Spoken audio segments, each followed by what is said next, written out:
Om Shanti. Welcome to Masters of Change. Change is inevitable in our lives. However, it is upon us to choose the kind of changes we want to bring in. Today, we have a very special guest with us, Sister Gopi from Germany. Sister has been practicing meditation for over 4 decades, and she chanced upon it, took it up, and stayed. She sees meditation as a way of life and not just an added activity. Let's hear from Sister Gopi now. Thank you so much for being here. We welcome you on the show. Thank you, Priya. Yes.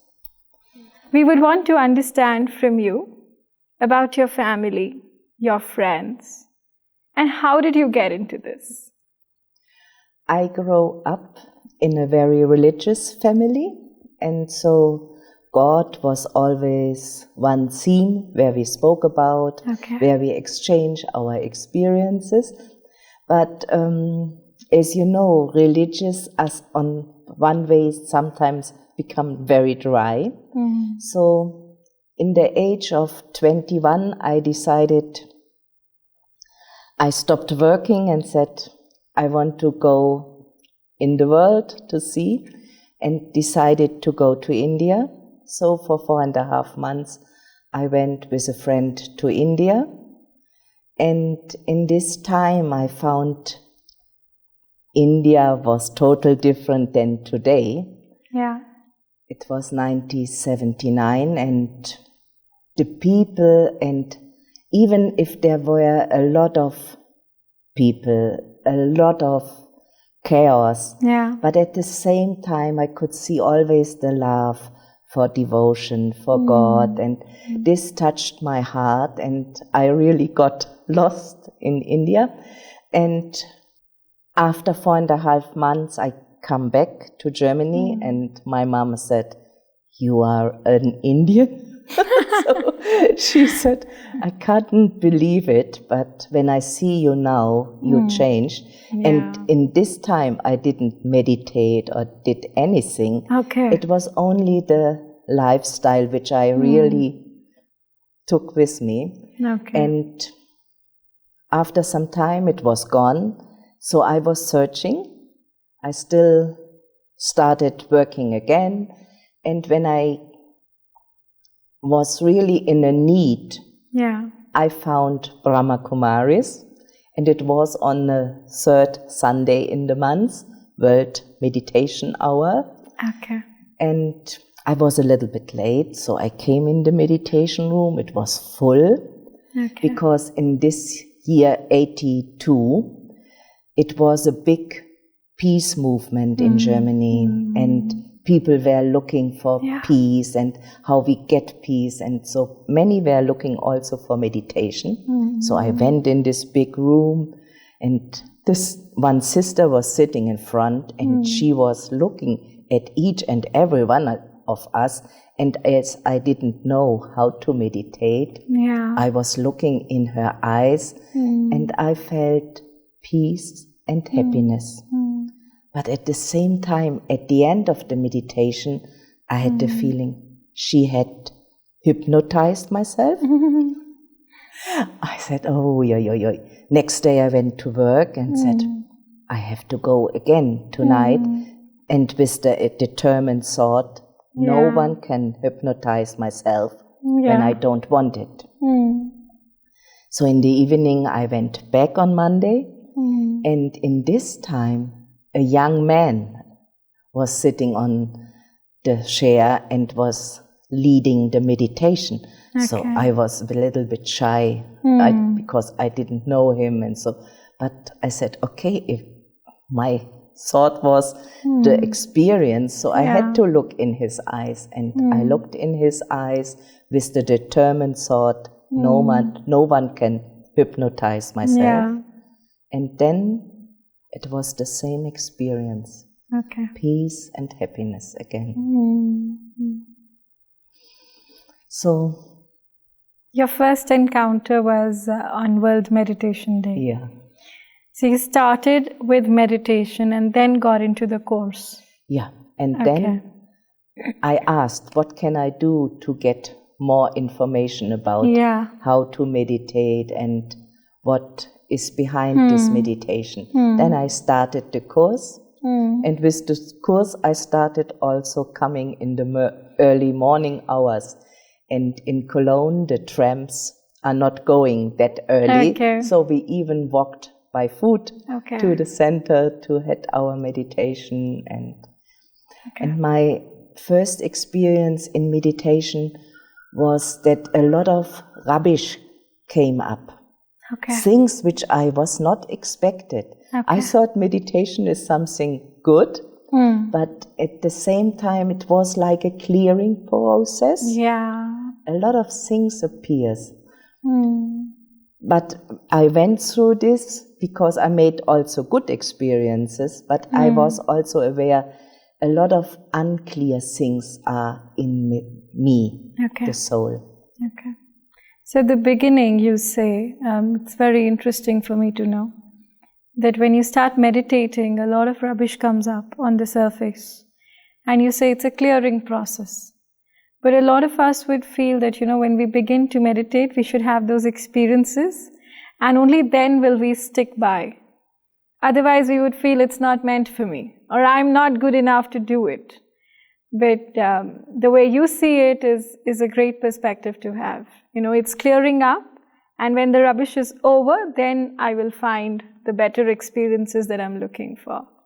Yeah, that's had to do because we get to introduce God. And that God loves each and every soul. And with this experience I made the first and second day of peace and happiness, I was so sure I am loved. Even when things are coming up in me, I'm still loved. And the more I experienced, the more the love really grow in me. Right. So, did you have any inclination towards spirituality as a young child? Were you always into it? I was not aware of, but in a teenage age, when I saw a nun or so, I was very much attracted of the purity. I thought, wow, they look so pure, they look so, innocent. So it was always attractive for you. So I understand that besides being a meditator, you were also working. Yes. So would you tell us a little bit about your work life? Plus, how did you manage to balance both these things? I'm working 46 years with the government in the regional Supreme Court in Cologne. And as I parallel, just after 5 years, started meditating, so all my processes of my inner world, my colleagues get to know. Because they know me very well, and I went through all these things, especially when I came from Mount Abu, Madhuban. They are really sulking because they were happy, but they also saw my changes and which I went through, my experiences. And it was not always a favor. Sometimes it was challenging, but they also could see my process and that my stability was always there. And that I was reliable. And the last 3 years we had COVID. And it was really a challenge because many decided to do home office. I said I would like to come to the court, and not to stay at home because I'm in the center and I like to have clear energy. I don't want to bring the court things into the center. So I said I will come every day. And sometimes we were only 3 or 4 people in our department, but so we had to work a lot. But at the same time, really to see when such situations in the world happened which no one was expected, how we can handle these challenges. Each one has a chance really to decide what he wants, what she wants. Indeed. So you've shared with us the way your colleagues responded to these changes in you. How about the response of your family? When I first come back from India, I wear the sari, and so my father said, now an angel has come. I said, oh, there has to be something sewn on the sari, and he saw my sari, so it was very helpful. Okay. The family accepted it because they know they can trust me, and they don't have to have question marks where I now went or anything. So, but what I was not aware at this time in Cologne, many on activities, service activities in the centers happened. And so we did a lot, and that even my colleagues or my uncle saw me in TV with sari, and then they called my parents, have you seen? She's in a white dress. So, but my parents always stand beside me, also my sisters and brothers. Wonderful. Are they also in the knowledge? No. Okay. But in 1987, I was 5 years with Brahma Kumaris, and I visit India in March, in holy time. I get a telegram, and it was written, Dad died, so it was really suddenly, because when I said goodbye to them, he was still, alive, everything was okay, but it happened suddenly of a heart attack, and I decided not to go back, to continue my spiritual journey here in Madhuban. And I was wondering, what is when after 2 weeks I go back, how is the reaction of my family? I get a very nice advice from Brother Niverbai. He said, I should sit in meditation and even bring my whole family in the meditation. So I put even the corpse of my dad in the lap of Bab Dada, and the whole family was sitting around, and I got a lot of peace and power, and this I wrote to my family, so that they felt connected. And after 2 weeks I went back, and it was okay for everyone. Only my little sister, the youngest one of us, she came down the stairs and was crying because she missed him a lot. And I told her, you know, I believe in the soul, and when a soul is leaving one body, he takes another one. So it will be that a new mother will waiting of a child, and new parents, they will be happy. And she cried more because she said, I can't believe this, I don't believe this, no. And 10 years later she became pregnant, she became mother of a boy, and she came to me and she said, now I understand what you have said 10 years back. Now I can believe. And she even had a dream that God was asking her, is this your child or is it my child? And she could really say, it's your child. How beautiful is that? So since you've been practicing meditation for over 4 decades now, I think it would be safe to ask you, have you ever felt fatigued as a meditator? Have you ever felt tired, or are you experiencing the same visualizations, the same feelings again and again, and probably the value for those experiences has gone down. Is there any sort of such a feeling in you, or has it ever come to you?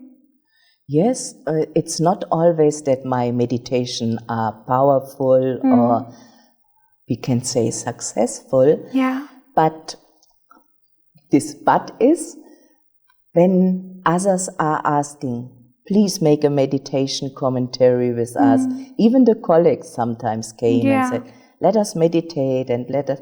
And if you then speak, if I then speak a meditation the meditation experience is wonderful. So I know it's there. Yeah. But sometimes there is something which is missing. Okay. But it's not that it stopped me. So those phases come, but you deal with them. Yes. Okay. So for someone who begins to meditate now, what would your advice be? I would advise to meditate in company. Okay.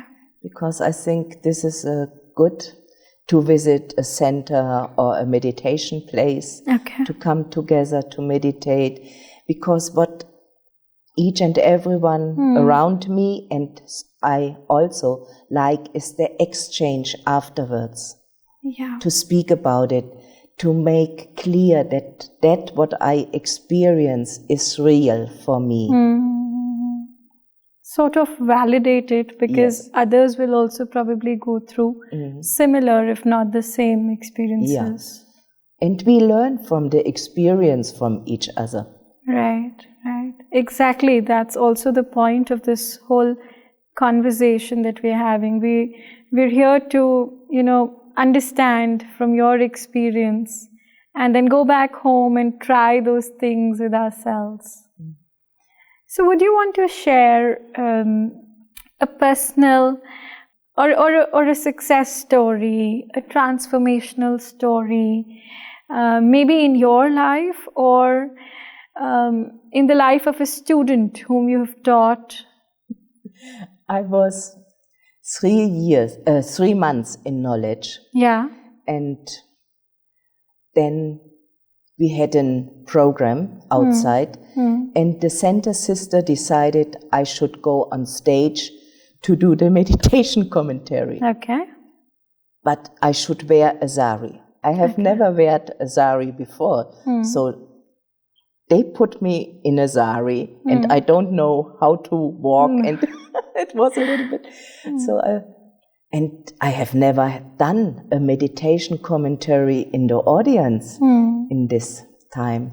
So I was standing on the stage and spoke, and I got the feeling of light, the support, the strength, and the words coming out of my mouth. It was so natural, but I couldn't tell you what I said. But others who were sitting there, they got the feeling it was a deep meditation. I'm sure. Yeah. So how do you think that happened? I mean, was there some external help coming to you? How was it? I think God, Baba, is supporting every service of his, and he takes over when he has to do it. Definitely. So is God available to help everyone every time, or is he just available for people who meditate or who are connected to him? The first thing I would say is a connection with God is only possible if I see myself as soul and experience myself as soul. Yeah. And then I can have a connection, because he is the supreme soul, the father of all. So he will help everyone. But it is needed that I connect with him in the right way. Do you think it's like there are so many electrical points in the room, but you can charge your phone only when you put the charger in the point? I think I find a parallel with what you're saying. That's good for our understanding. Yeah. So sister, you've been meditating. You've also shared a couple of your experiences. I would want to now understand from you, what is the best thing that you've got on this spiritual journey? What is the most valuable thing that you've derived on this journey? The most important thing is for me the connection with God, and that means for me also the connection with all souls in the world. Okay. Really to see the others as souls, as my sisters and brothers, Okay. and connect with them in this way. So out of this, I find easy to come in contact or to help, to give support, to be friendly, to be kind. So many good qualities appears out of this connection. Okay. So this connection, which is facilitated through meditation, has helped you manifest all these qualities in your life. Yeah. Does it also help you get a sense of community with the entire world, so no one is a stranger? For me, no. And it was interesting. My first job when I came back after India, and one of my colleagues who was a secretary of the president of the court, she died suddenly. And because she was so a comfortable person and so proper in everything, everyone was a fear to go there, to work there. And the president decided I should work with him. I was wondering, because I was just coming from India, looking different than others. But he said, please be my secretary. And this was only to break through. It was only for 9 months. Like a baby needs to be born. But in these 9 months, as I had this vision of brotherhood, and every morning I have to went with him in his office, make notes and things like this. Once he said, can I tell you something? Don't look at me as your brother. I'm your boss. Oh, whoa. And can you imagine when someone who is your boss even gets from the feeling, you look as him as your brother. So I said, oh yes, I accepted you full in your responsibility. And I told him a little bit more why he had this feeling, and that it really is true, that this is also my thought. But I said, I definitely will now see you as my boss, totally. So this is with everyone, with those who living on the street, with the presidents of the court, with everyone. Wonderful. So I understand that you've done commentary for a lot of people.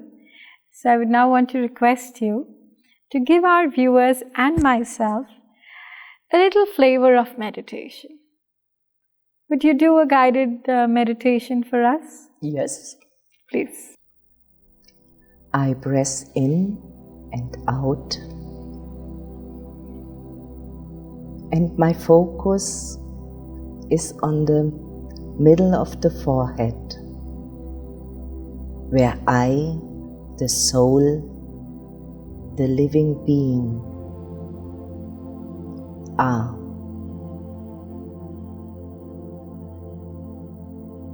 I use my eyes to see, the ears to hear, and the mouth to speak. But my energy,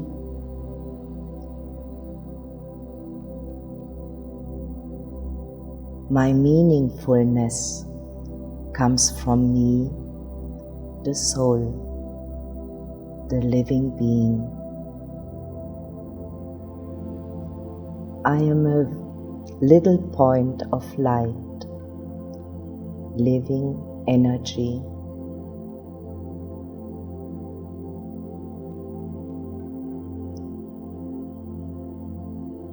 I am separate from this body,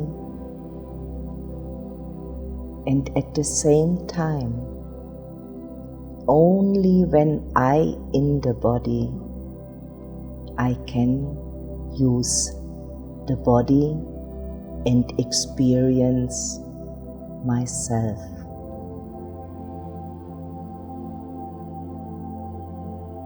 I am a child of God. I am connected with the Supreme Soul.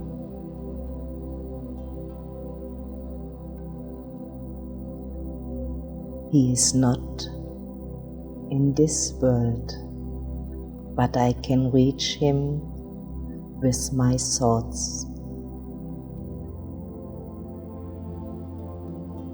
I can reach Him with my feelings, with my love.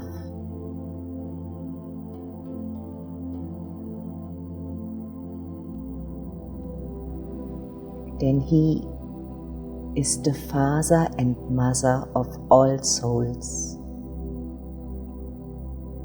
the ocean of love,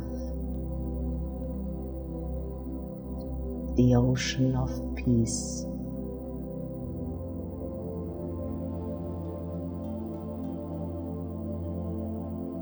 And when I am in front of Him, He sees me in my perfect form, a sparkling star. He sees the beauty of the soul.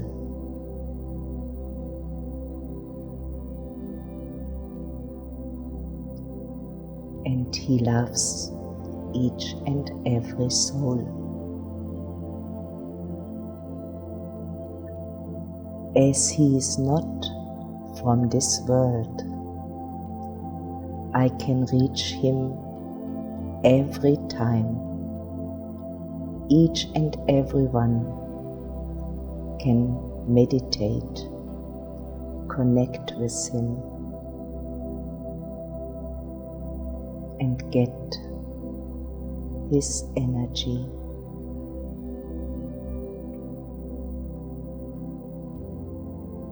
His feelings,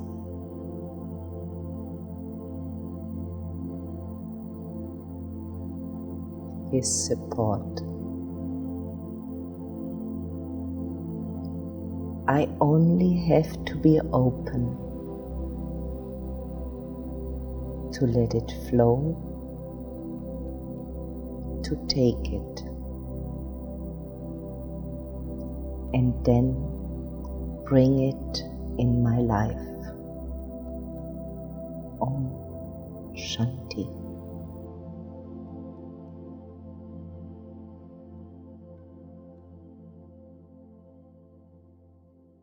Thank you so much. I think all our viewers would have also had a very deep experience of meditation with this little exercise. There's something that I've realized while you were talking. If you want to know yourself completely, and if you want to really get into the depth of the reality of the world, I think the only way to do it is through meditation. And by meditation, I don't mean anything fancy. All I mean is silence and connection in that silence. Thank you for being with us. Thank you, Priya. Thanks to all our viewers for listening to us and for practicing this guided meditation with us.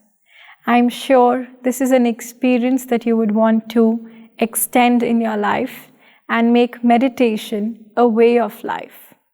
Thank you. Om Shanti.